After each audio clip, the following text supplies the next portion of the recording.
It was supposed to be a fun thing. My parents, for the first time in my 7 years of life, were actually allowing me to stay up as long as I wanted and drink as much soda as I wanted too. It was great. After bouncing off the walls for a while, though, eventually I got tired and fell asleep. The next thing I knew, though, when I woke up, I was in a hospital. I was in a doctor's office, and the doctor was putting suction cups on my head. My parents assured me that it was just a normal checkup, that everything was fine, but a week later, it turns out things were not fine. I have My parents ended up telling me that I have Tourette syndrome. My life changed quite drastically after that. I had to go on a diet, I had to get pulled out of school and start homeschooling. It just wasn't the funnest of times, but after a while of getting used to it, eventually I did go back to public school. Now, the rest of the students had mixed ideas and mixed attitudes towards me being different and having those random spasms every once in a while. Some were accepting, others bullied instead, or just completely avoided me because I was the weird kid, right? But growing up like that gave me perspective that I'm really glad I have, because that perspective allowed me to create my core belief, which is to simply have empathy.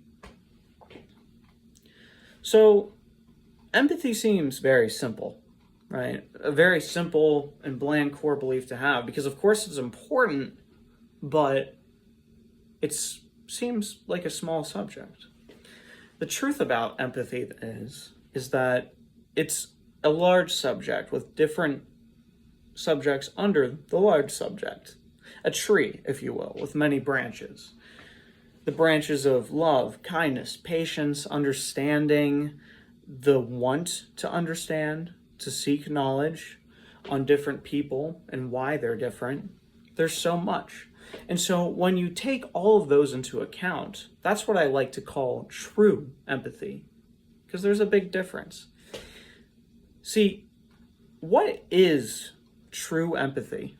What even is that? See, true empathy is, like said before, taking into account all of those things, really thinking about it. See, when you take a person, we tend to generalize them because that's easier. We, as humans, like to see patterns because that makes things easier to understand. But the truth is, every single person, myself, you, everyone is complex. Everyone has reasons they are where they are. Whether that be by choice or not by choice, the factors are almost endless. And the truth is that the only stories we truly know are our own, because we're only inside our own heads. So, true empathy. See, for example, I was very lucky in how I grew up. As a military kid, I was exposed to many different cultures. Europeans, Asians, Africans, all of these people that my father worked with, we lived near. And I played with a lot of the family's children. You know, we had Nerf wars. It was wonderful, and got to eat a lot of the food too. It was a good time learning about how all of these people interacted. And back then, I didn't really think about it like that. I just wanted to play Nerf. But looking back, having that exposure, I'm very, very thankful to have that, because so many here don't.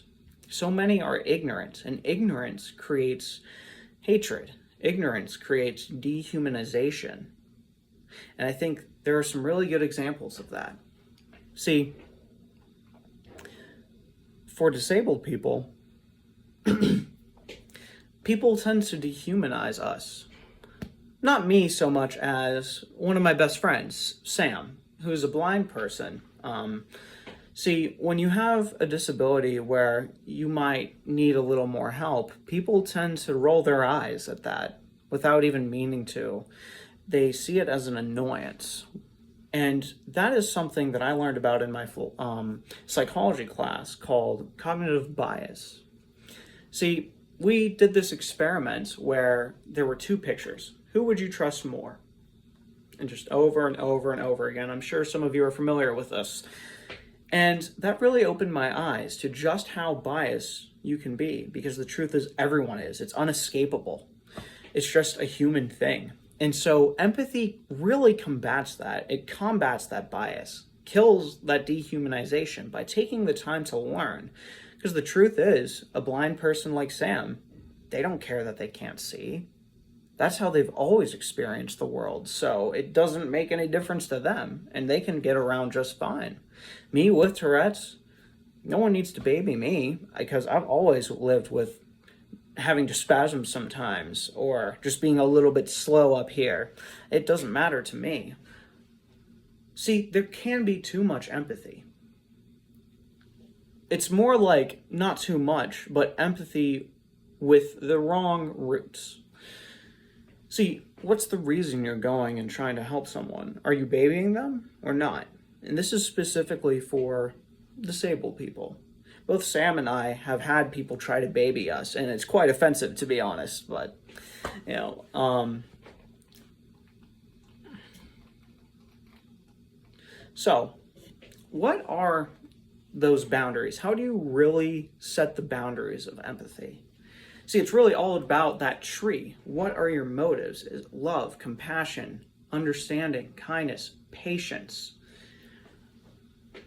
See, I met someone named Daryl Davis. You should look him up if you don't know him. An amazing man who went to certain groups, white supremacist groups, and really just sat down with them and spoke to them, showed them that empathy, and treated them as a human instead of the blatant hatred because they're a part of a disgusting organization.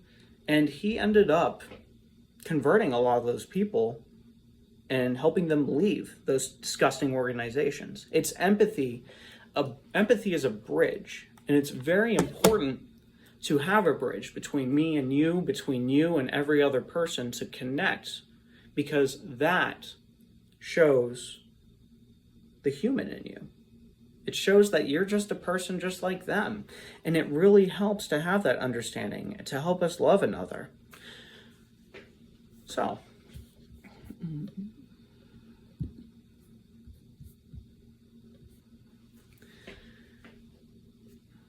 the truth is that true empathy is love.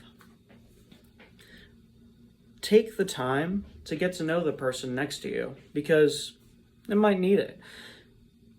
When you see someone and you might feel that cognitive bias towards them, fight that with empathy. Fight that with true empathy.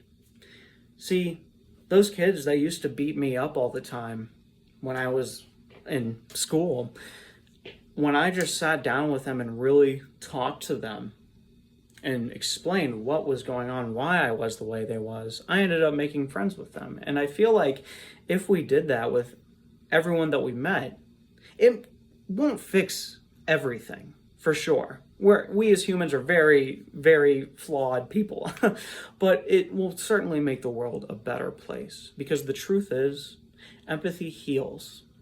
Empathy heals everything.